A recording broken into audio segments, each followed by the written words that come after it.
Praise the Lord. MPA Church Kelly's podcast episode 8 உங்கள் அனைவரும் காண்பதிலே மிகவும் சந்தோஷமான ஒரு காரியம்.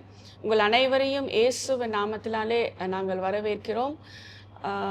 புக் ஆஃப் ரோமன்ஸ் சாப்டர்ஸை நாங்கள் பல எபிசோட்ஸில் பார்த்து கொண்டு இருக்கிறோம். தேவன் நிறைய வெளிப்பாடுகளை கொடுத்திருக்கிறார். இது வரைக்கும் 3 சாப்டர்ஸ் நிறைவடைந்திருக்கிறது. அதில் பல காரியங்களை குறித்து ஆழமாய் நாங்கள் தியானித்தோம். பாவத்தை குறித்து, பாவத்தின் முடிவு நரகத்தின் கொடூரங்களை குறித்து நாங்கள் பார்த்தோம். மற்றபடி மதுபானம் அருந்துவது சரியா, அதன் பின் விளைவுகள் என்ன, இந்த மாதிரியான ஒரு காரியங்களை குறித்து ஆழமாய் தியானித்தோம். அது மட்டும் இல்லாமல் கிறிஸ்தவர்கள் விசுவாசிகள் இருதயம் விருத்த சேதனம் அடைய வேண்டுமா, அது முக்கியமான ஒரு காரியமா என்பதை குறித்து நாங்கள் தியானித்தோம். நியாயப்பிரமாணத்தை குறித்து தியானித்தோம். இயேசு இந்த நியாயப்பிரமாணத்தை எப்படி நிறைவேற்றினார் என்பதை குறித்து ஆழமாக டிஸ்கஸ் பண்ணோம். தெய்வ நீதியின் மூலமாய் அவர் நியாயப்பிரமாணத்தை நிறைவேற்றினார். நாம் கிறிஸ்தவர்களாய் எப்படி தேவ நீதியை நம்ம வாழ்க்கையில் கொண்டு வரணும் என்பதை பார்த்தோம். அதுக்கு முக்கியமானது விசுவாசமும் தேவனுடைய கிருபையும் வேண்டும் என்று தெளிவாக அக்கா பேசினாங்க. இன்றைக்கு நாம் 4ஆம் அதிகாரத்தை நாம் துவங்க போகிறோம். பிரைஸ் லார்ட்க்கா. Praise lord. இவ்வளோ நாளும் ஒவ்வொரு வாரமும் கர்த்தர் ஒவ்வொரு விதமாக கொண்டு போயிட்டே இருக்கிறாரு. இது 4ஆவது அதிகாரத்தை ஆழமாக இன்னைக்கு டீட்டெயில்டாக பார்க்க போகிறோம். 4ஆவது அதிகாரத்துக்கு போகிறதுக்கு முன்னாடி 3ஆவது அதிகாரம் 28வது வசனம், ரோமர் 3ஆவது அதிகாரம் 28வது வசனம் வாசிக்கலாமா?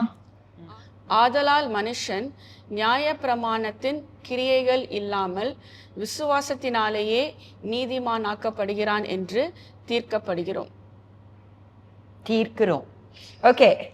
ஆதலால் மனுஷன் நியாயப்பிரமாணத்தின் கிரியைகளில் இல்லாமல் விசுவாசத்தினாலேயே நீதிமானாக்கப்படுகிறான்.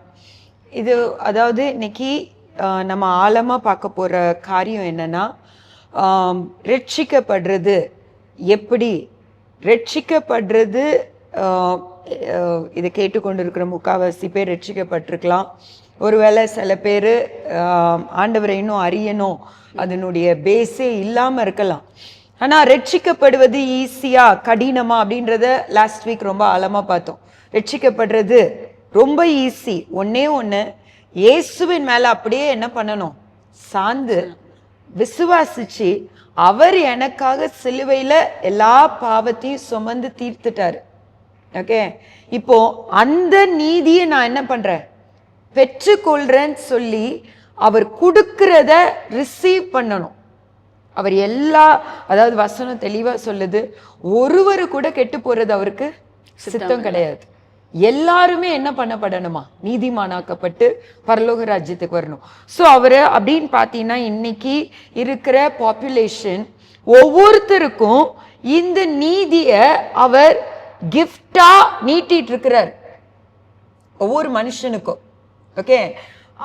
யாரெல்லாம் அந்த கிஃப்டை கையை நீட்டி ரிசீவ் பண்ணிக்கிறாங்களோ அவங்க என்ன பண்ணப்படுவாங்க, ரட்சிக்கப்படுவாங்க, நீதிமானாக்கப்படுவாங்க. அப்படின்னா ரட்சிப்புன்றது ரொம்ப ஈஸி. ஓகே. ஆனா இந்த ரட்சிப்புல நிலைத்து நிற்கிறது ரொம்ப ஈஸி. இதனுடைய ஆழத்தை தான் பவுல் அப்போஸ்தலன் ரோமாபுரியில் இருக்கிற சபைக்கு ரொம்ப தெளிவா பியூட்டிஃபுல்லா எக்ஸ்பிளைன் பண்றாரு.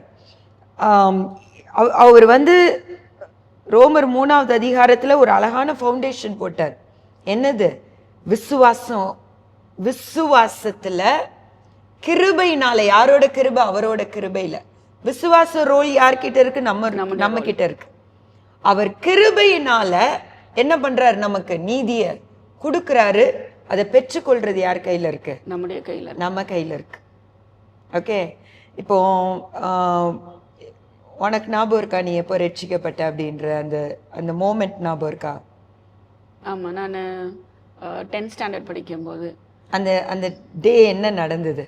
அன்னைக்கு என்ன நடந்ததுன்னா, நான் ஆவியால நிரப்பப்பட்டேன். நாங்கள் ஒரு பெரிய மலைக்கு போயிருந்தோம். அங்கே போய் அபிஷேக கூட்டம் மாதிரி அங்கே நடத்துனாங்க. அப்போது ஃபர்ஸ்ட் டைம் அப்போ தான் வந்துட்டு நான் தேவனுடைய ப்ரெசன்ஸை நான் உணர்ந்தேன். அதே மாதிரி தேவன் அவருடைய ஆவியினால் நிரப்பி நான் அந்நிய பாஷை பேசினதே அன்னைக்கு தான். ஸோ அந்த டைம் பார்த்தீங்கன்னா ரொம்ப சந்தோஷமாக, ரொம்ப ஒரு ஒரு ஃப்ரீயாக, ஒரு ஃப்ரீ பேர்ட் எப்படி இருக்கும், ஒரு அந்த மாதிரி ஒரு ஃபீலிங் வந்து எனக்கு இருந்தது. ஓகே, இப்போ அன்னைக்கு இப்படியெல்லாம் நடந்ததுன்னு நீ சொல்ற. ஆக்சுவலி எனக்கு நடக்குதா, நான் பாவி, நான் ஒன்றும் இல்லை, நான் வேஸ்ட்டு, இல்லை இது சான்ஸே இல்லை, இப்படி ஒரு டவுட்டுன்னு ஒன்று இருந்திருந்தா அன்னைக்கு நீ அனுபவிச்ச அந்த ஃபுல்னஸை என்ன பண்ணியிருக்க மாட்டேன், நிறைவா அனுபவிச்சிருக்கவே மாட்டேன்.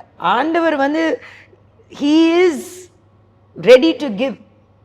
ஆனா அதை பெற்றுக்கொள்றது நம்முடைய கடமை, நம்முடைய கையில தான் இருக்கு.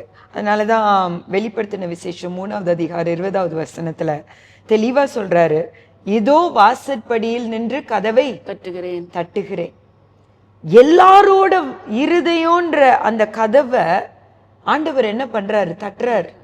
ஒருவன் என் சத்தத்தை கேட்டு கதவை திறந்தா என்ன பண்ணுவேன், நான் அவனுக்குள்ள போய் அவனோட என்ன பண்ணுவேன், I will time with him and he will time with me. நான் அவனோட சாப்பிடுவேன், பந்தி இருப்பேன் அப்படின்றார்.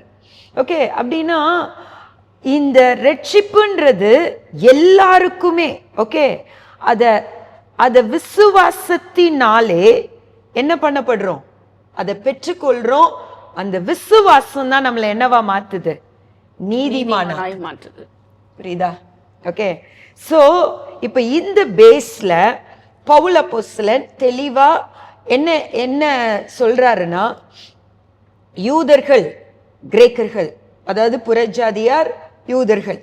இப்ப யூதர்களுடைய அவங்களுடைய கான்செப்டே என்னன்னா, அவங்க மாத்திரம்தான் நாங்க விருத்த சேதனம் பண்ணப்பட்டிருக்கோம், நாங்க தான் கிரேட், நாங்க தான் ஸ்பெஷல் பீப்புள், நாங்க தான் ஹோலி பீப்புள், நாங்க தான் ஒரு என்னது இந்த உலகத்துல யுனிக் ஒரு கிளான், எங்களை தாண்டி யாருமே கிடையாது, எங்களுக்கு அபவ் யாரும் கிடையாது அப்படின்ற ஒரு பயங்கர ஒரு இதுல இருக்கிற நேரம் இங்க பவுல் அப்போஸ்தலன் வந்து இயேசு இந்த உலகத்துல இருக்கிற அத்தனை பேருக்காகவும் என்ன பண்ணாரு, ரத்தத்தை மரிச்சாரு, ரத்தத்தை சிந்தினார்.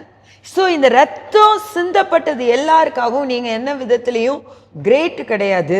யாரெல்லாம் இந்த கேட்டகரிக்குள்ள அடங்குவாங்க அவங்க மாத்திரம்தான் கிரேட் அப்படின்ற ஒரு கான்செப்டை இங்க ஸ்டெப் பை ஸ்டெப்பா என்ன பண்றாரு, எஸ்டாப்ளிஷ் பண்ணிட்டே வர்றாரு. ஓகே, ஃபர்ஸ்ட் பாவம்னா என்னன்னு சொன்னாரு 1வது அதிகாரத்துல. 2nd சாப்டர்ல அப்படியே அதனுடைய நரகம் எல்லா டீட்டெயிலையும் கொண்டு போனாரு. கரெக்டா? இப்ப 3rd சாப்டர்ல விருத்த சேதனம், யூதரு எல்லாம். இப்ப 3rd சாப்டர்ல விசுவாசத்தினாலதான் இது எல்லாம் இருக்கு. ஆனா இதுதான் மனுக்குலத்தின் உண்மையான நிலைமை. ஆனா நீங்களும் நானும் விசுவாசம் இருந்தா அந்த கிருபைய தாராளமா கொடுக்கிற தேவன் மூலமாக பெற்றுக்கொள்ளலாம், நீதிமானாக்கப்படலாம், ரட்சிக்கப்படலாம். ஸோ அதுதான் என்ன பண்றாரு, ப்ராப்பரா கொண்டு வந்துட்டு இருக்கிறாரு. இப்போ 4வது சாப்டருக்கு போலாமா? ரொம்ப இன்ட்ரெஸ்டிங்கா இருக்கும். ஒவ்வொன்றா தியானிக்க நம்ம இது வரைக்கும் அனுபவிச்ச காரியங்கள்ல ஏதாவது லீகலிசம், ஏதாவது என்னது இப்படிதான் அப்படின்னு ஒருவேளை ஏதாவது செய்திகள் இல்லைன்னா ஏதாவது கோட்பாடுகளை வச்சு நிறைய பில்டப் இருக்கும் நம்ம மைண்ட்ல. இந்த அத்தனை காரியங்களையும் உடைக்கிற ஒரு அதிகாரங்கள் தான் இதுக்கப்புறமே. இன்னும் ஆழமா போவோம், நிறைய என்னது ஒவ்வொரு டெப்தா கொண்டு போயிட்டு இருக்கிறாரு. இப்போ அடுத்தபடி இறங்க போறோம். ஓகே, பார்க்கலாமா? 4th சாப்டர் பார்க்கலாம், 1st verse. அப்படியானால் நம்முடைய தகப்பனாகிய ஆபிரகாம் மாம்சத்தின்படி எண்ணத்தை கண்டடைந்தான் என்று சொல்வோம்.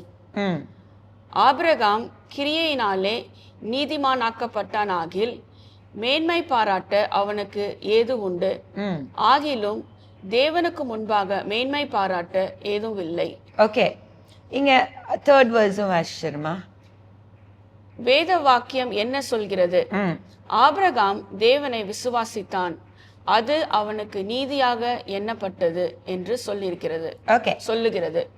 இப்போ இந்த 3 வசனம் ஒரு காரியத்தை தெளிவா இங்க பவுல் அப்போஸ்தலன் ஆபிரகாம் இந்த சாப்டர்ல 2 பேரை எக்ஸாம்பிளுக்கு எடுத்துட்டு வராரு. ஒன்னு ஆபிரகாம், இன்னொன்னு தாவீது. ஓகே, ஸோ இப்போ ஆபிரகாமை குறிச்சு ஓகே, நம்ம பவுல் அப்போஸ்தலன் யாரு? யூதர்.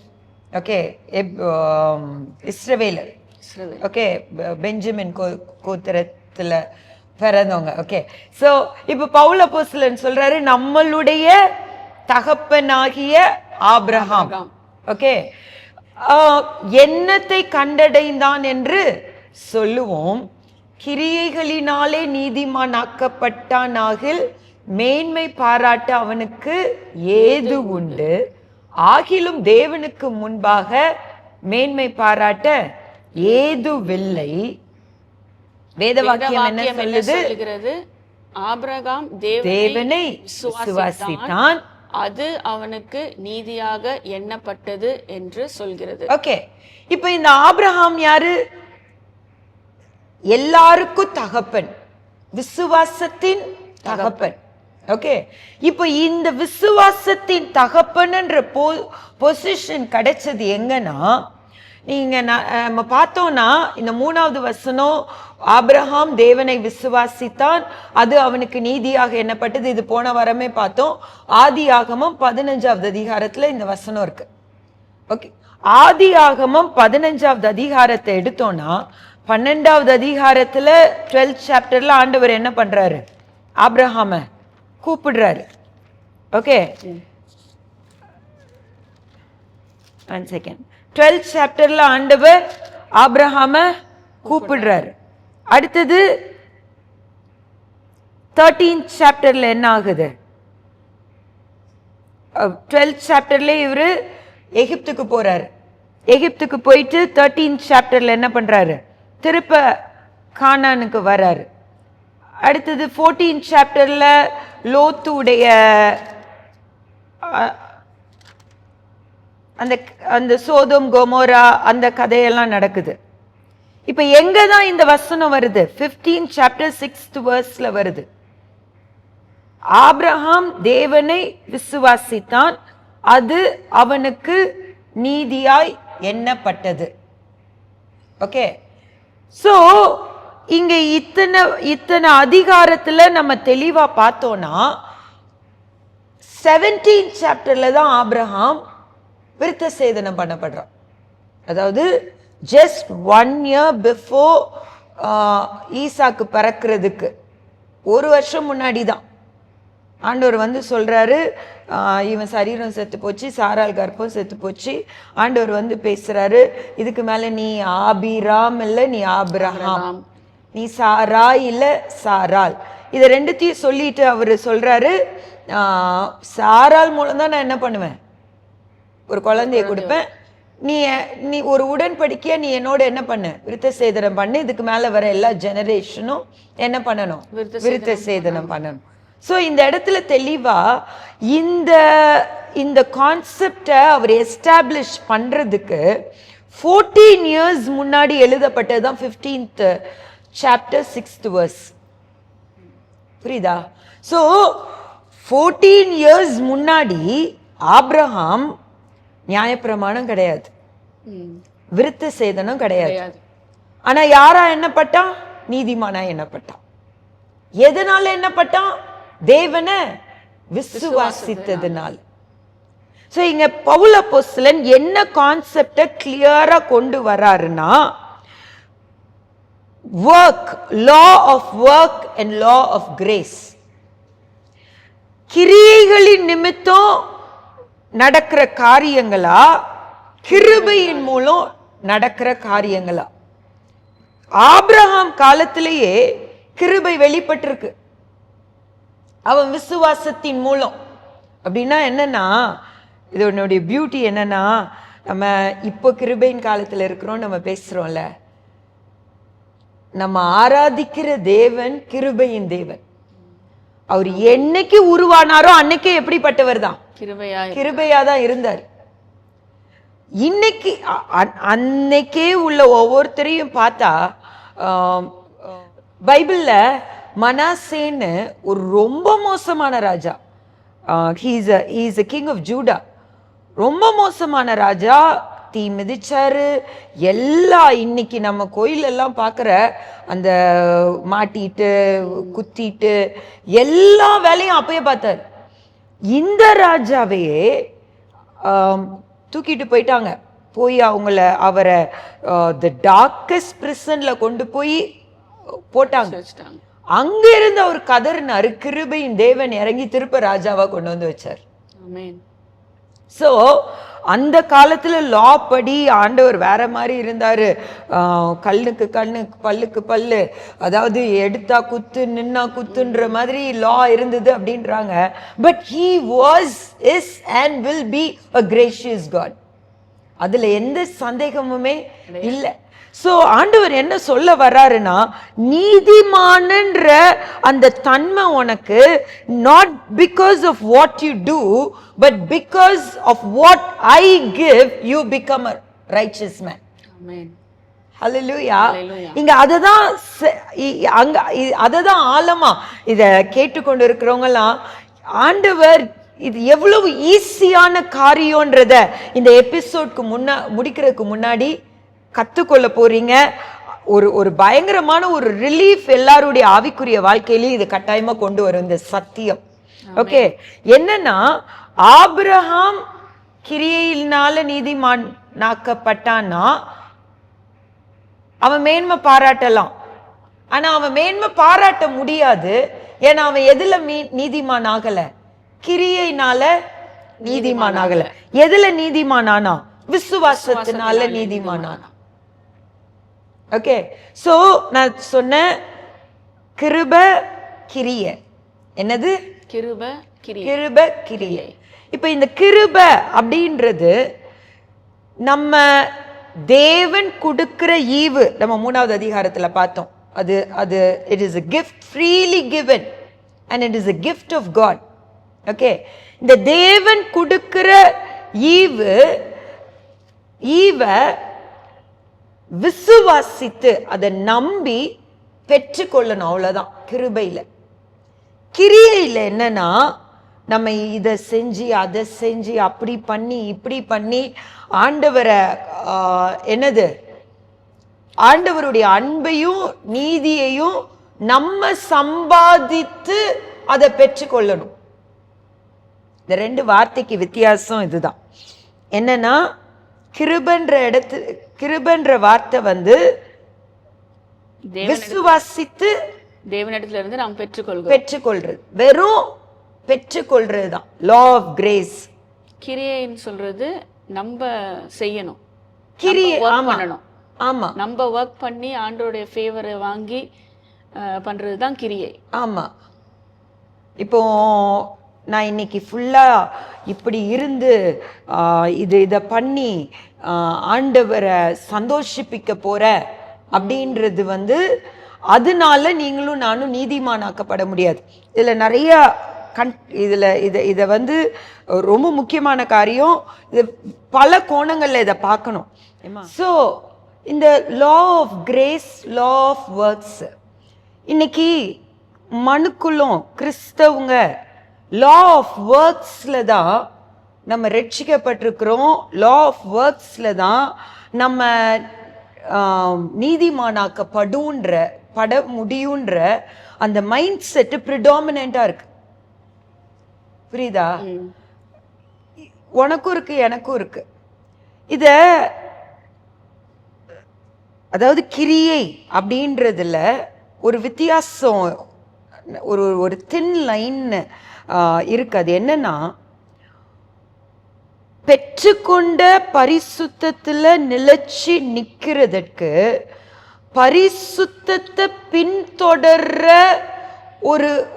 ஒரு செயல்பாடு இருக்கு. அது நம்ம சைட்ல God demands it from us, that we forsake sin, that we run away from sin, that we shun evil. நம்ம பொல்லாங்கான காரியங்களை விட்டு விலகணும், பாவத்தை விட்டு. சங்கீதம் 1 சொல்லுது, துன்மார்க்கரின் ஆலோசனையில் நடக்காத, பாவிகளுடைய வழியில் நிற்காத, பரியாசக்காரர் உட்காரும் இடத்தில் உட்காராத. இத நீ எதுக்காக இதெல்லாம் நீ பண்ணாத அப்படின்னு சொல்லுதுன்னா, நீ நீதிமானாக்கப்படுறதுக்கு இல்ல, நீ பரிசுத்தத்தை தொடர்ந்து பிடித்து கொள்ள, நீ பெற்ற நீதிய, புரியுதா, அதுல நீ வளர்றதுக்காக நீ என்ன பண்ணாத, இந்த காரியம் எல்லாம் செய்யாத. யா, இந்த இது கிரியையா? ஆமா, கிரியை தான். இந்த கிரியை எதற்கு ஏதுவான கிரியை? To pursue righteousness, to pursue holiness. நான் இன்னும் உங்களை கன்ஃபியூஸ் பண்ண விரும்பல. நான் தெளிவா இன்னும் ஆழமா இந்த வசனங்களை வாசிக்கிறப்ப தெளிவா பேசுறேன். நீதியாக எண்ணப்பட்டது. இப்ப ஆபிரகாம் தேவனை விசுவாசித்தான், அது அவனுக்கு நீதியாக எண்ணப்பட்டது. ஓகே, இங்கிலீஷ்ல போட்டிருக்கு, it was accounted to him for righteousness. Okay, எனக்கு தமிழ்ல வெறும் எண்ணப்பட்டதுன்னு இருக்கு, அதனுடைய டெஃபினிஷன் ரொம்ப கிரேட்டா இல்லை. நான் இங்கிலீஷ் கான்செப்ட்ல இருந்தே நான் பேசுறேன், உங்களுக்கு எல்லாருக்கும் ஆவியானவர் கட்டாயமா புரிய வைப்பார். It was accounted to him for righteousness. அதாவது தேவனுடைய நீதி ஆக்கப்படுவதற்கு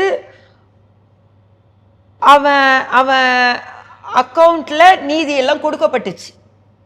சரியா? நான் இன்னும் கிளியரா எக்ஸ்பிளைன் பண்றேன். அந்த accounted to him அப்படின்ற அந்த வார்த்தை எதை குறிக்குதுன்னா, ஒரு பேங்க் அக்கவுண்ட்ல, இப்போ உனக்கு ஒரு பேங்க் அக்கவுண்ட் இருக்கு, சரியா? நான் 1 கோடி டெபாசிட் பண்றேன், கிரெடிட் பண்றேன், சரியா? You don't have to return anything back to me. It is a free gift to you. 1 crore for 1 month அப்படின்னு வச்சுப்போமே. அதை யோசிக்கிறப்பவே எப்படி இருக்கு? சந்தோஷமா இருக்கு. வெறும் ஒரு கோடி, ஆஃப்டர் ஆல் ஒரு கோடி ஒரு மாசத்துக்குன்றதே என்ன இருக்கு?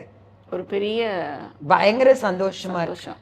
யோசிச்சு பாருங்க, ஆண்டவர் நீங்களும் நானும், அதாவது எப்படி நம்ம ரட்சிக்கப்படுறோம்னா,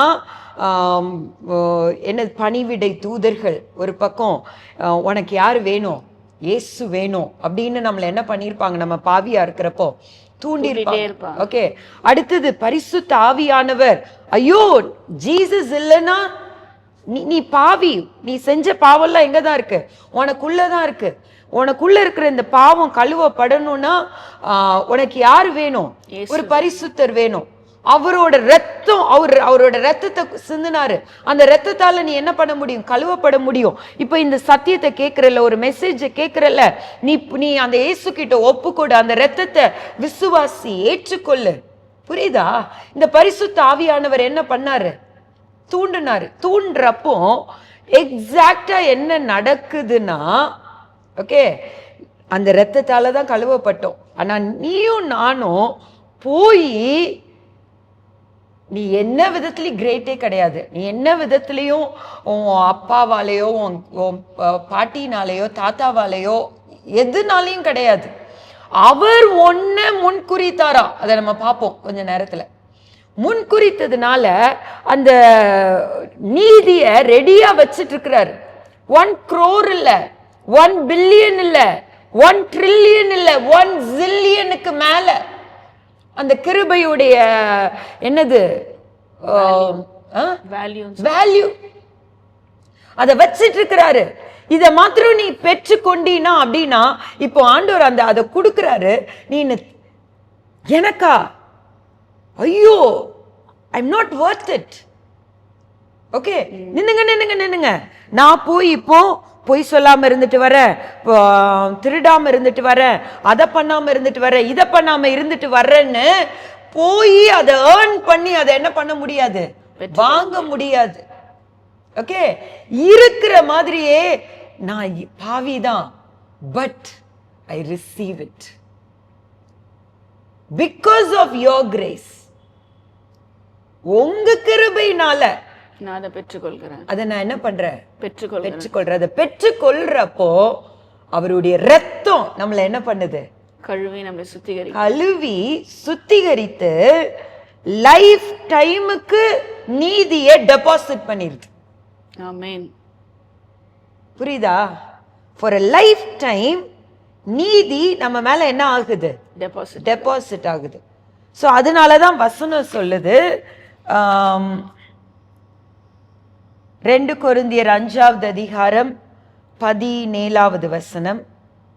2 கொரிந்தியர் 5வது அதிகாரம் 17வது வசனம்.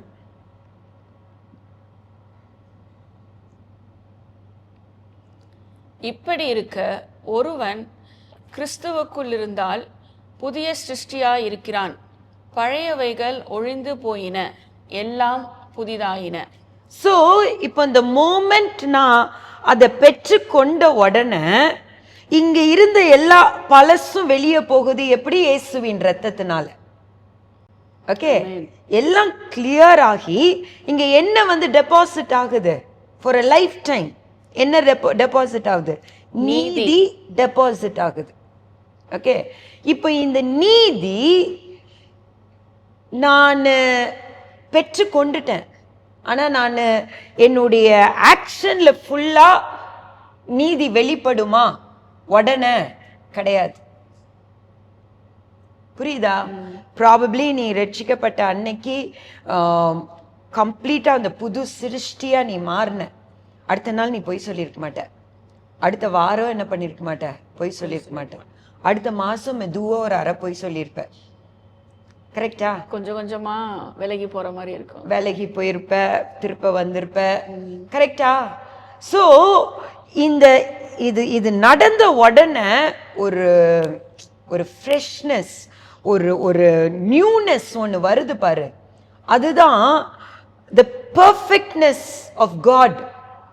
அந்த ரட்சிக்கப்பட்ட உடனே ஒன்று அனுபவிக்கிறோம்ல, அது the perfectness of God. But that doesn't last long. ஏன்னா you and I live in a completely totally chaotic sinful world. புரியுதா? இது வந்து நம்ம இந்த வெறும் ஒரு இமயமலையில போய் ஒரு குகையில நம்ம வாழல. எங்க வாழ்றோம்? உலகத்துல வாழ்றோம். பாவத்தின் மத்தியிலே வாழ்றோம். பாவத்தின் மத்தியில. இப்போ ஃபார் எக்ஸாம்பிள் ஒரு பிஸ்னஸ் பண்றோம்னா விக்கிரகம் தேவன் அப்படின்ற அந்த இதை டிஃப்ரென்ஷியேட் பண்ணி நான் கிறிஸ்தவன் நிலைச்சு நிக்கிறது ஈஸி கிடையாது. கரெக்டா? we have to stand. But நிறைய விதத்துல நம்ம அப்போஸ் பண்ணி போக முடியாது. அவங்க என்ன பண்றாங்களோ பண்ணிக்கிடட்டும் அப்படின்னு சில இடத்துல we have to take a back step. எல்லா விதத்திலையும், நாட் ஓன்லி விக்கிரகம், be it lost, be it ஒவ்வொரு காரியம், இச்சையா இருக்கட்டும், என்ன காரியமா இருக்கட்டும், ஒவ்வொரு காரியத்திலையும் வேர்ல்டோட ஒண்ணுக்குள்ள ஒன்னாதான் என்ன பண்றோம்? வாழ்றோம். இப்ப இப்படி வாழ்ற இந்த மோமெண்ட்ல இந்த பெற்ற நீதிய ஓகே, இந்த பெற்ற நீதி என்னன்னா, it is a transforming righteousness. அந்த வேர்டு டிரான்ஸ்ஃபார்மிங், கண்டினியூஸா மறுரூபம் ஆக்கி கொண்டே இருக்கிற நீதி இது. ஹல்லேலூயா, ஹல்லேலூயா, ஹல்லேலூயா. சோ டெபாசிட் பண்ற நீதி இமிடியேட்டா ஒரு பெர்ஃபெக்ட்னஸ் கொண்டு வருது இல்ல. நம்ம ஃபீல் பண்ணுவோம், அனுபவிப்போம். ஆனா அத நம்ம வேர்ல்டுக்குள்ள போன உடனே அது வெளியே போற மாதிரி இருக்கும். நம்ம அப்படி டான்ஸ் ஏத்த மாதிரி நம்ம கொஞ்சம் சேஞ்ச் ஆகுற மாதிரி இருக்கும். ஆனா இமீடியட்டா இல்லையே. நம்ம ரட்சிக்கப்பட்ட அன்னைக்கு எப்படி ஒரு மாதிரி ஒன்று ஃபீல் பண்ணோம். இப்போ அந்த ஃபீலிங் நமக்கு இல்லையே. உடனே நம்ம என்ன பண்றோம்? போய் முழங்கால் போடுறோம். எதுக்கு? To pursue that righteousness, to pursue that holiness. And we cannot attain it by our works. Okay, நம்ம இப்போ ஒரு மாதிரி ட்ரிஃப்ட் ஆயிட்டோம். ஏதோ எங்கேயோ எடகோடமா இருக்கு. நம்ம ரட்சிக்கப்பட்ட அன்னைக்கு இருந்த ஃபுல்னஸ் ஆஃப் ஹாப்பினஸ், அந்த சந்தோஷம், அந்த ஃபீலிங் எல்லாமே என்ன ஆயிருக்கு? இப்போ கம்மி ஆயிருக்கு. நம்ம என்ன பண்ணலாம்? பயங்கரமா உட்கார்ந்து என்ன பண்ணலாம்? நல்ல காரியங்களை செய் நல்ல காரியங்களை செய்யலாம்னு சொல்லி அதை என்ன பண்ண முடியாது, அட்டைன் பண்ண முடியாது, பெற்றுக்கொள்ள முடியாது. எப்படி பெற்றுக்கொள்ள முடியும்? திருப்ப முழங்கால் போட்டு. புரியுதா? இப்போ கொடுக்கப்பட்ட நீதிய அந்த டெபாசிட் ஆயிடுச்சு, அது நம்மள மறுரூபமாக்குற நீதி அது. சோ இந்த நீதியை கொடுத்தவர்கிட்ட போய் முழங்கால் போடுறப்போ அவர் நம்மள மறுபடியும் நம்ம மனதை, நம்ம ஆத்துமாவை, நம்ம இருதயத்தை மறுபடியும் கழுவி பரிசுத்தமாக்கி மறுரூபமாக்கி மறுபடியும் என்ன பண்றாரு, ஒரு நீதிய விளங்க பண்றாரு. அண்ட் இது every day process that every man should pursue. ஆமென். ஹல்லேலூயா. ஹல்லேலூயா. எங்கேயோ தொடங்கி எங்கேயோ கண்டென்ட்டுக்கு வந்துட்டேன், பட் we will go. புரியுதா? ஸோ அக்கௌண்டன்ட்டுக்கு தொடங்கினது இப்படி வருது. அந்த accounted to him for righteousness அப்படின்னா அக்கவுண்ட்ல போட்டாரு, ஃபுல்லா நீதிமானன் போட்டாரு. இப்போ நீதி வந்து தேவன் நமக்கு அக்கௌண்ட்ல போட்டிருக்கிறாரு அப்படின்னு சொல்லி நீங்க சொன்னீங்களக்கா. இப்போ அந்த நீதியில இருந்து நம்ம விலக முடியுமா, விலகி போவோமா? அப்படி விலகி போனா நம்ம என்ன செய்யணும்? இப்போ இப்போ இந்த நீதியிலிருந்து விலக முடியுமானா விலக முடியும். அதான் ஆண்டவர் சொன்னாரு, ரெண்டு வழி இருக்கு, ஒன்னு இடுக்கமான வழி, இன்னொன்னு விரிவான வழி. இப்போ இந்த இடுக்கமான வழியில போறதுக்கு காலு, நமக்கு என்னது, வில் பவர், எல்லாத்தையும் மைண்டு, எல்லாத்தையும் கொடுத்துருக்கிறார் ஆண்டவர். ஸோ ரைச்சஸ்னஸ் ஹோலினஸ் பர்சியூ பண்றது நம்ம கையில இருக்கு. புரியுதா? நல்லதை செய்யறதுனால நீதிமானாக்கப்பட மாட்டோம். ஆனா நீதிமான் ஆனதுனால நல்லதை செய்ய தொடங்கணும். அதுதான் நம்மள கடைசியில மகிமைக்கு கொண்டு போய் சேர்க்கும். ஆமென். புரியுதா? இப்ப தொடர்ந்து வாசிக்கலாம். நீதியாக அக்கவுண்ட் பண்ணப்பட்டது அப்படின்னு தமிழ் பைபிள் இருக்கவங்களாம் போட்டுக்கோங்க. அவனுக்கு நீதியாக அக்கவுண்ட் பண்ணப்பட்டது. 4வது வசனம். கிரியை செய்கிறவனுக்கு வருகிற கூலி கிருபை என்றெண்ணப்படாமல் கடன் என எண்ணப்படும். ஓகே, கிரியை செய்கிறவனுக்கு வருகிற கூலி கிருபை கிடையாது. அது என்னது? கடன். கடன் அப்படின்னா நான் வந்து நல்ல காரியங்களை நான் செய்கிறேன், சரியா? செய்து அந்த செய்யறதுக்கு எனக்கு என்ன கொடுக்குறாரு அவரு? கொஞ்சம் நீதியை கொடுக்குறாரு. இப்போ நல்ல காரியங்களை செஞ்சு நீதிமான்ன்ற பேரை பெறணும்னு வாஞ்சிக்கிறவங்களுக்கு வசனம் தெளிவா சொல்லுது, நான் நல்ல காரியம் செய்யறதுனால ஆண்டவர் கிட்ட போய் நான் நிக்கிறப்போ நான் செஞ்ச காரியத்துக்கு கொஞ்சம் என்ன பண்றாரு? பிச்சை போடுறாருன்னு அர்த்தம். You can not receive God's, ஆண்டவருடைய நீதிய நீ செய்யறதுனால நீ என்ன பண்ண முடியாது? பெற்றுக்கொள்ள முடியாது. கிருபை அது பேர் என்ன கிடையாது? கிருபையே கிடையாது. அது பேர் என்னது? கடன். ஹல்லேலூயா, ஹல்லேலூயா. கடன் எவ்வளவுதான்? நீ எந்த அளவுக்கு நல்லது செய்றியோ அந்த அளவுக்கு கொஞ்சோண்டு கொடுப்பாரு. அவரு கொடுக்க மாட்டாரு. அவரு கொடுக்கறது கிருபை தான், அவரு கொடுக்கறது ஃப்ரீ தான். ஆனா இது நம்ம மைண்ட்ல என்ன பண்ணிக்கிறோம்? இப்படினாலதான் நான் என்ன பண்றேன்? நீதியா மாறுறேன்னு மைண்ட்ல யோசிக்கிறோம். But that is not true. The truth is you don't deserve it, you don't earn it, but still you are given. ஆமென். புரியுதா? It is absolutely the unmerited love of God showered upon us. நம்ம மேல அளவே இல்லாத தேவனுடைய தயை, அன்பு நம்ம மேல ஊற்றப்பட்டு இந்த நீதி நமக்கு கொடுக்கப்படுது. ஆமென். ஸோ யாரும் எவ்வளவு மோசமான ஒரு பாவியா இருக்கட்டும், ஒரு சீரியல் கில்லராகவே இருக்கட்டும், ஒருத்தன் 40 கொலை பண்ணி இருக்கிறானே இருக்கட்டுமே, அவன் மாத்திரம் வந்து முழங்கால் போட்டு அவர் அந்த கிஃப்டை கொடுக்கறதுக்கு கை என்ன பண்ணிட்டு தான் இருக்கிறாரு, நீட்டிட்டே தான் இருக்கிறாரு.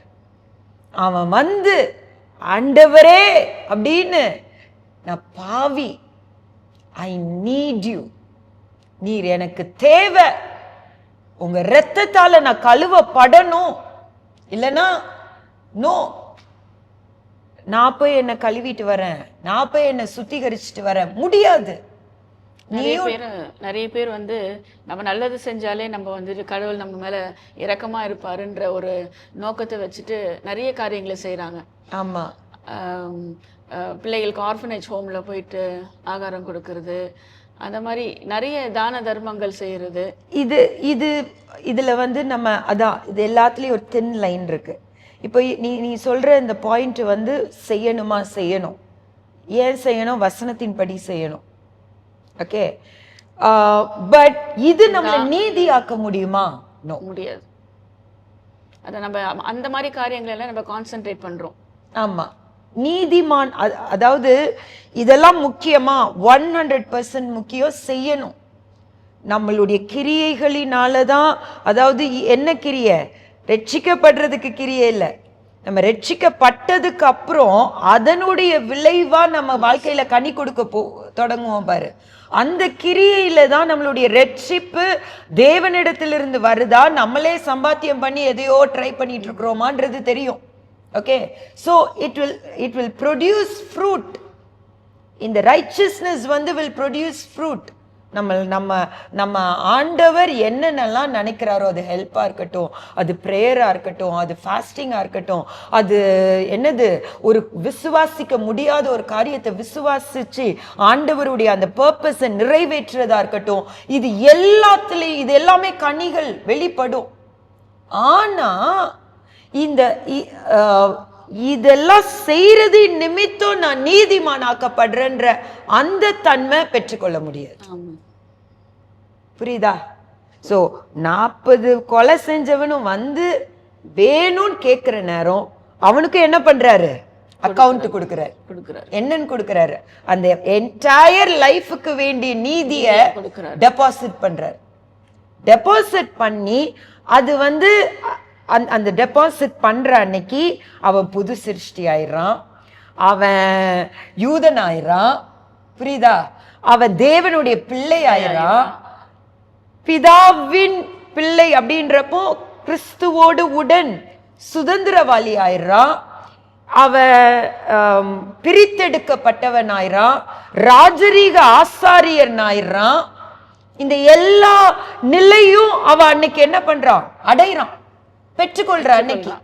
ஆனா இதுக்கு அப்புறம் அவன் உலகத்துல வாழ்றப்போ இது ஒவ்வொன்னா பிசாசு அட்டாக் பண்ணி, சும்மா பிசாசு மேலேயும் போடக்கூடாது.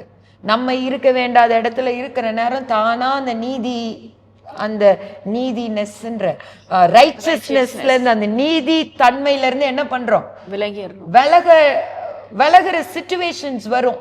இங்கதான் we have to pursue holiness.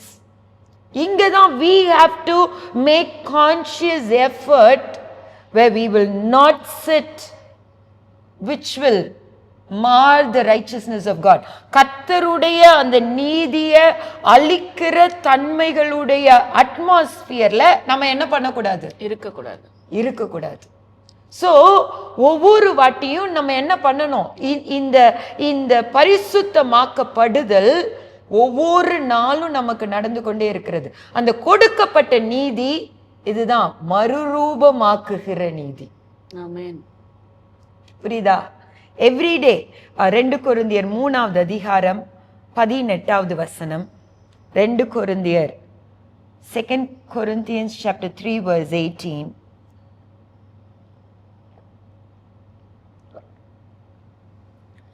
நாம் எல்லோரும் திறந்த முகமாய் கர்த்தருடைய மகிமையை கண்ணாடியிலே காண்கிறது போல கண்டு, ஆவியாயிருக்கிற கர்த்தரால் அந்த சாயலாக தானே மகிமையின் மேல் மகிமை அடைந்து மறுரூபப்படுகிறோம்.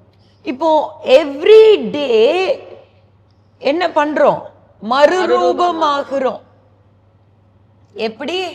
கர்த்தருடைய மகிமையை கண்ணாடியிலே காண்கிறது போல கண்டு.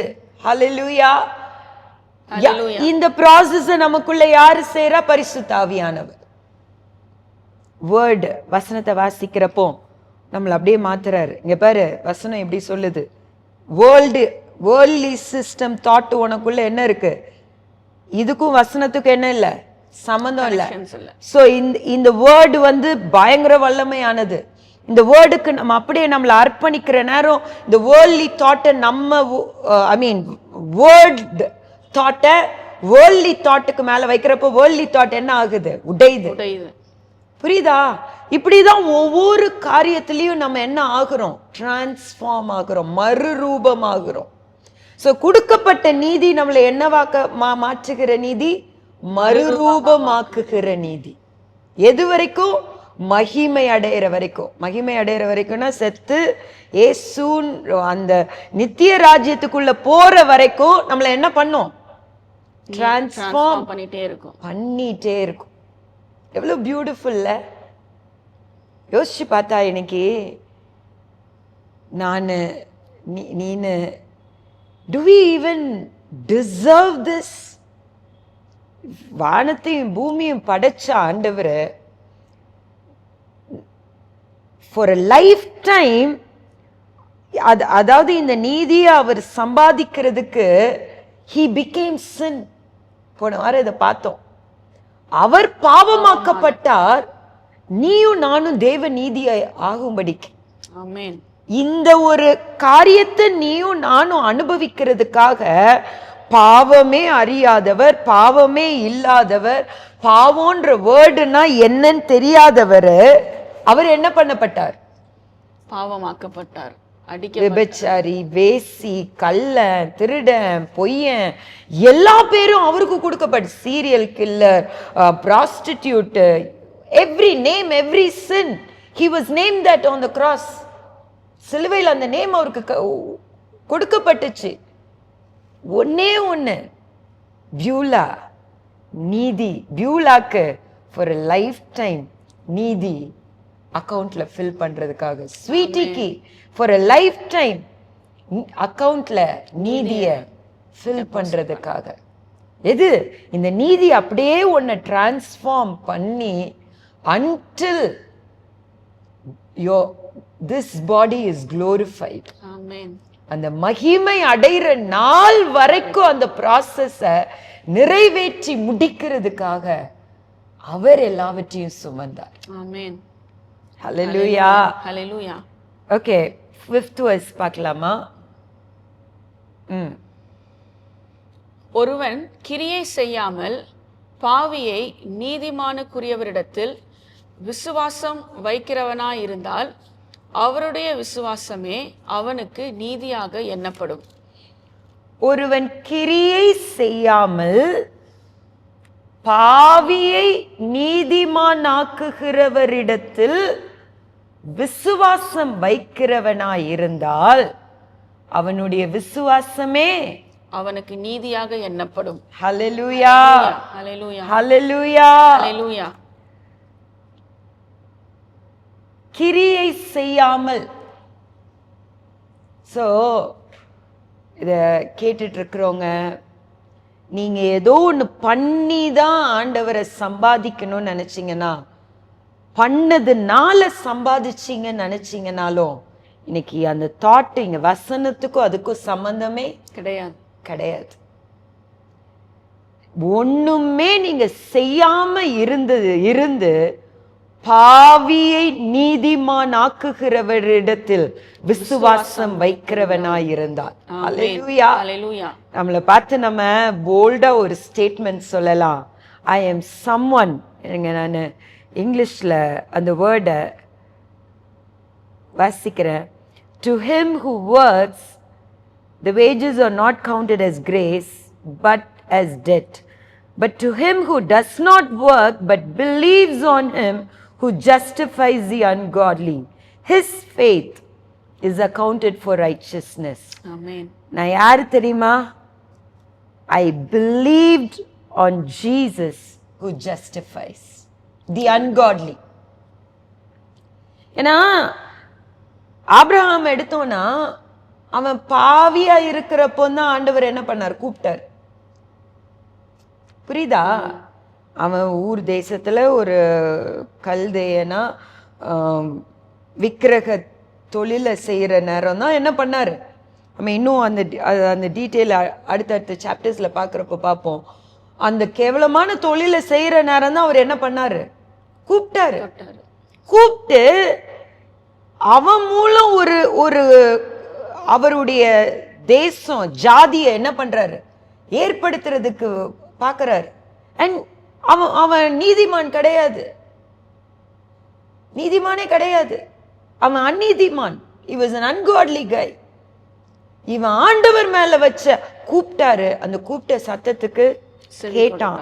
அதெல்லாம் நம்ம ரொம்ப டீட்டெயில்டா பார்ப்போம். கூப்பிட்ட சத்தத்துக்கு செவி கொடுத்தான், கேட்டான், ஃபாலோ பண்ணான்.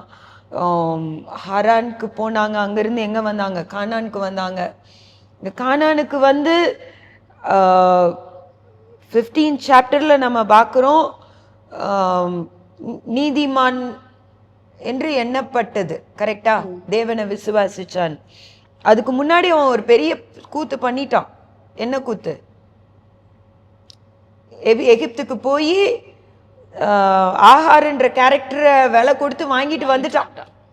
ஏன்னா 16th சாப்டர்ல வந்து ஆகாருக்கு பிறந்த இவன் வரும், யாரு, இஸ்மவேலன் வரும்.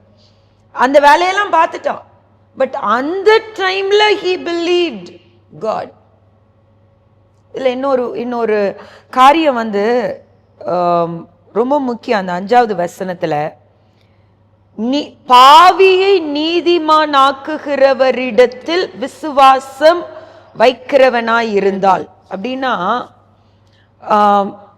இங்கிலீஷ்ல believes on him who justifies the ungodly. இந்த வார்த்தை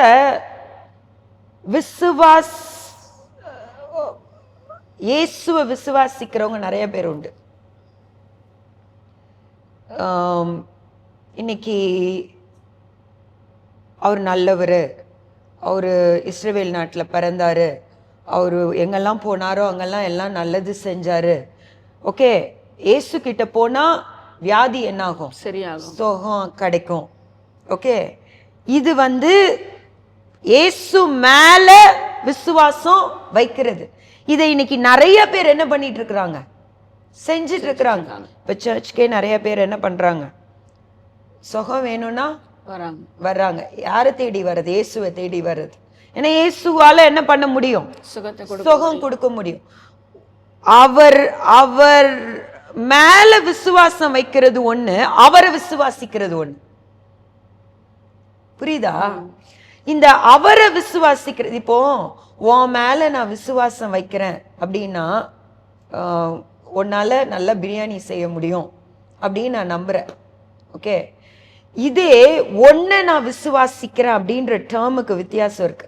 உன் மேல விசுவாசம் வச்சு நீ பிரியாணி செஞ்சிருமா, இந்த பர்டிகுலர் மீட்டிங் 10 பேர் வருவாங்க, நீ பிரியாணி செஞ்சா நல்லா இருக்கும்னு உன்னை என்ன பண்ற, நம்புறேன். ஓகே, அது வந்து உன் மேல, உன் திறமை மேல எனக்கு இருக்கிற ஒரு நம்பிக்கை. கரெக்டா? ஆனா ஒன்ன விசுவாசிக்கிறேன் அப்படின்ற டேர்ம் வித்தியாசம். இந்த 2வது சென்டென்ஸ் வந்து இஸ் ரிலேஷன்ஷிப் பேஸ்ட். நான் உன்னைய விசுவாசிக்கிறேன்னா உன் திறமைய வச்சு இல்ல. நீ கேவலமா பிரியாணி செய், நீ கேவலமா என்ன வேணா பண்ணு, but one thing I know, you have a good heart, you are trustworthy, you are a good person. புரியுதா? I can confide. நான் உன்னை நம்பி எதையும் சொல்ல முடியும், உன்னை நம்பி எந்த காரியத்தையும் பேச முடியும். நீ குத்தி காமிக்க மாட்ட. நீ உன்னை விசுவாசிக்கிறதுன்றது it is totally relationship based. புரியுதா? இங்க ஆபிரகாம் தேவனை விசுவாசித்தான், தேவன் மேல விசுவாசம் வைக்கல. சோ இங்க அந்த விசுவாசம்ன்ற விஷயமும் is relationship based. இதை கேட்டுக்கொண்டு இருக்கிறவங்க, உங்களுக்கு ஏசப்பாவை பிடிக்கலாம், ஏசப்பா மேல ஏசப்பா அதை பண்ணுவாரு இதை பண்ணுவாருன்னு உங்களுக்கு அவர் மேல நம்பிக்கை இருக்கலாம். அது உங்களை ரட்சிக்காது. இயேசுவை நீங்க விசுவாசிக்கும் பொழுதுதான், அவர் இவ்வளவு பயங்கரமான ஒரு தேவனா இருந்தும், வானம் அவருக்கு சிங்காசனம், பூமி அவருக்கு பாதபடி, இந்த இவ்வளவு இருந்தும் நீங்க ஒரு பர்சன் மாத்திரம் நீங்க இந்த உலகத்துல பிறந்து இந்த பாவ நீங்க நரகத்துக்கு போவீங்கன்ற அந்த காரணத்தினால உங்க ஒரு பர்சனுக்காக கூட அவர் என்ன பண்ணிருப்பாரு, இந்த பூமிக்கு வந்திருப்பாரு. வந்து நீங்க என்னெல்லாம் பாவம் செஞ்சீங்களோ அந்த பாவத்தை அவர் ஏற்றுக்கொண்டு அந்த நீதியை நீட்டி கொண்டுதான் இருந்திருப்பார். ஆமென். ஹல்லேலூயா, ஹல்லேலூயா, ஹல்லேலூயா. ஹல்லேலூயா. அவரை விசுவாசிக்கிறதுன்றது ரொம்ப டிஃபரண்ட்.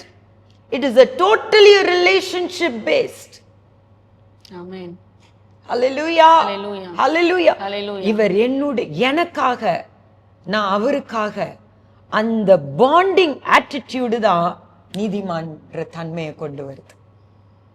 ஆமென். அங்க கிரியையை முறியடிக்குது, கிரேஸோடைய ஃபுல்னஸ் என்ன பண்ணுது, வெளிப்படுத்துது, ரிவீல் பண்ணுது.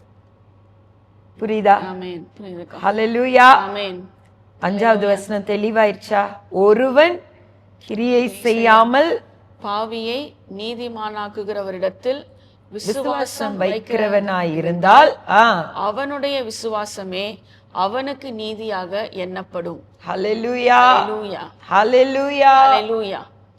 அக்கா ஒரு சின்ன கிளாரிஃபிகேஷன் அக்கா.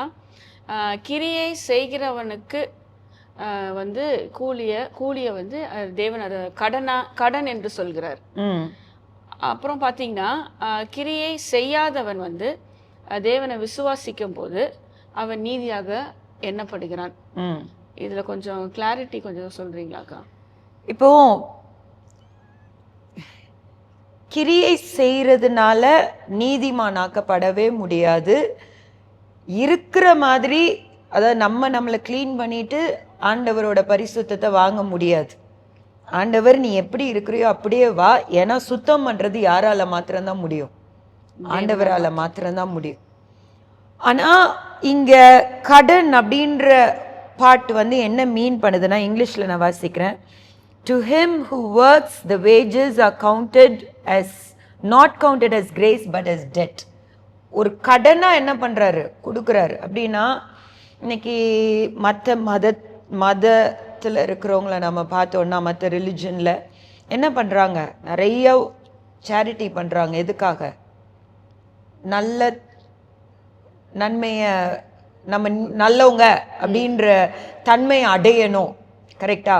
இன்னொரு பக்கம் மெடிடேஷன்னு எல்லாத்தையும் ஃபர்ஸ்ட் பண்ணிட்டு, அதாவது எந்த பாவத்தையும் யோசிக்கிறதுக்கே ஒரு ஆப்பர்ச்சுனிட்டி இல்லாத ஒரு இடத்துல இருந்து நீதிமான் ஆக ட்ரை பண்றது, இதெல்லாம் நடந்துட்டு இருக்கு.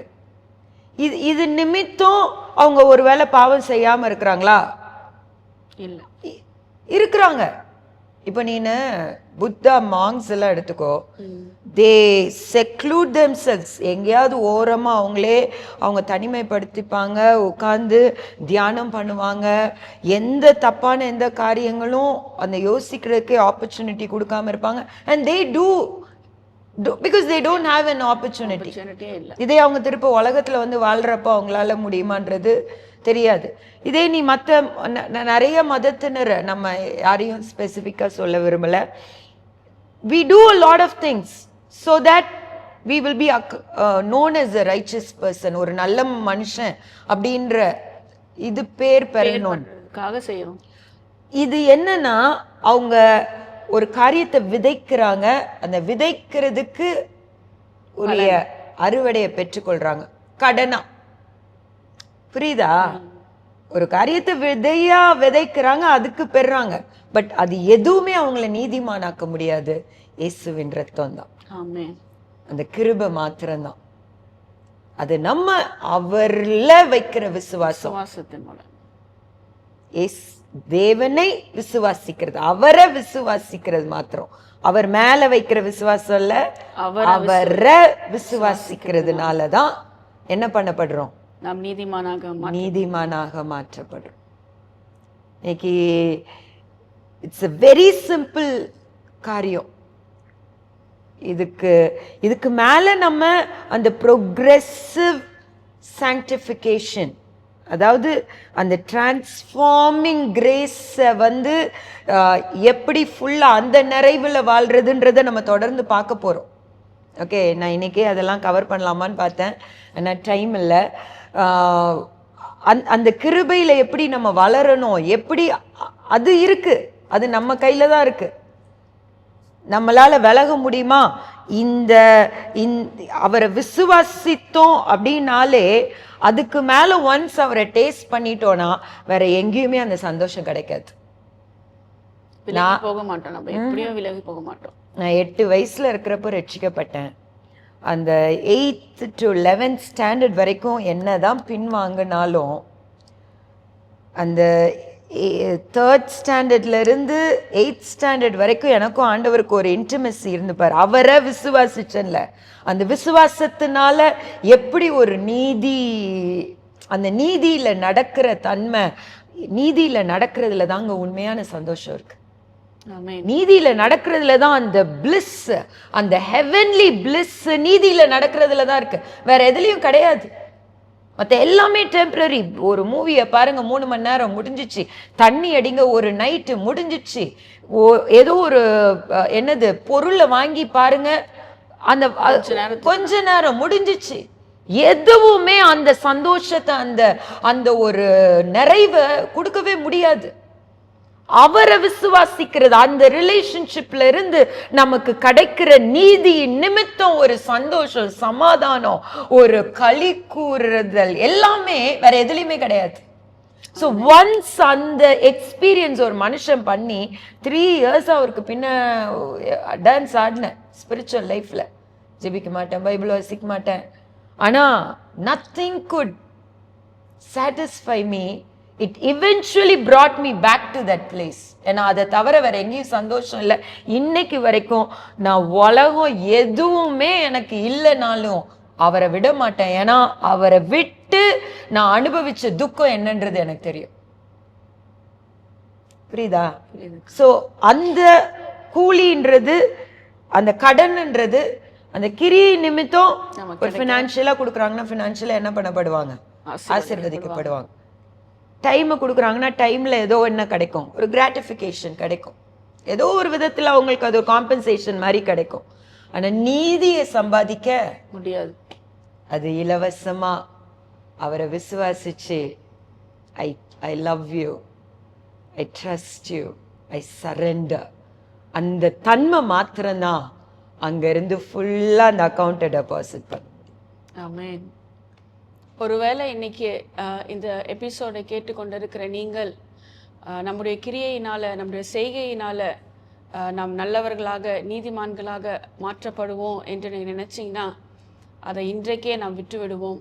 நாம் தேவனுடைய வார்த்தையை கேட்டோம், விசுவாசத்தின் மூலயமாக தான், தேவனை விசுவாசிக்கிறதன் மூலயமாக தான் நாம் நீதிமான்களாக எண்ணப்படுகிறோம். அதனால இன்றைக்கு என்னோடு கூட சேர்ந்து நீங்கள் என்னோடு கூட சேர்ந்து இணைந்து நீங்கள் ஜெபிங்க. நம்முடைய பாவங்கள் அறிக்கை செய்வோம். ஏதாவது பாவங்கள் செய்திருந்தோம் என்று சொன்னால் அதை அறிக்கை செய்துட்டு, கிரியையினாலே நாம் நல்லவர்களாக மாற்றப்பட வேண்டும் என்று நினைத்திருந்தால் அதையும் தேவனிடத்தில் அறிக்கை செய்து நாம் நீதிமான்களாக மாறுவதற்கு அவர் மேல் விசுவாசம் அதிகரிக்க என்னோடு கூட சேர்ந்து ஜெபிங்க. ஆண்டவரே, உம்மை ஸ்தோத்திரிக்கிறோம். இசப்பா, உம்மை ஸ்தோத்திரிக்கிறோம்.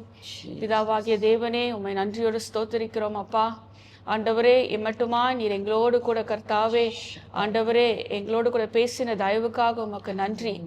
ஆண்டவரே, கிரியையினாலே கர்த்தாவே எந்த காரியமும் முடியாது, கிரியையினாலே நீதிமான்களாக நாங்கள் வாழ முடியாது என்பதை கர்த்தாவே நீங்கள் திட்டம் தெளிவுமாக எங்களுக்கு நீங்கள் போதித்தீங்க இசப்பா. ஆண்டவரே, நாங்கள் பாவிகளாக ஆண்டவரே உம்மிடத்தில் நாங்கள் சரண்டர் ஆகிறோம்ப்பா. எல்லா காரியத்தையும் தாழ்த்தி உம்முடைய பாதத்தில் நாங்கள் வைக்கிறோம். ஆண்டவரே, உம்மை மாத்திரம் நாங்கள் விசுவாசிக்கிறோம். ஆண்டவரே, உம்மால செய்யக்கூடாத காரியம் ஒன்றும் இல்லை என்று நாங்கள் விசுவாசிக்கிறோம் அப்பா. ஆண்டவரே, நீரே எங்களை நீதிமான்களாக மாற்றும். உம்முடைய நீதியை கர்த்தாவே ஆண்டவரே நீர் கொடுக்க ஆண்டவரே தயாராக இருக்கிறீர் ஆண்டவரே. அதை நாங்கள் பெற்றுக்கொள்ளும்படியாய் அப்பா எங்களை கர்த்தாவே உம்முடைய பிரசன்னத்திலே தாழ்த்தி ஆண்டவரே உம்மை விசுவாசித்து ஆண்டவரே நாங்கள் வருகிறோம் அப்பா. ஆண்டவருடைய நீதியினால் எங்களை நிரப்புங்க, எங்களை நடத்துங்கப்பா. ஆண்டவரே உமக்கு ஸ்தோத்திரம். இயேசுவின் நாமத்தில் பிதாவே, ஆமென். அடுத்த எபிசோடிலே உங்களை சந்திக்கும் வரை God bless God you. bless you.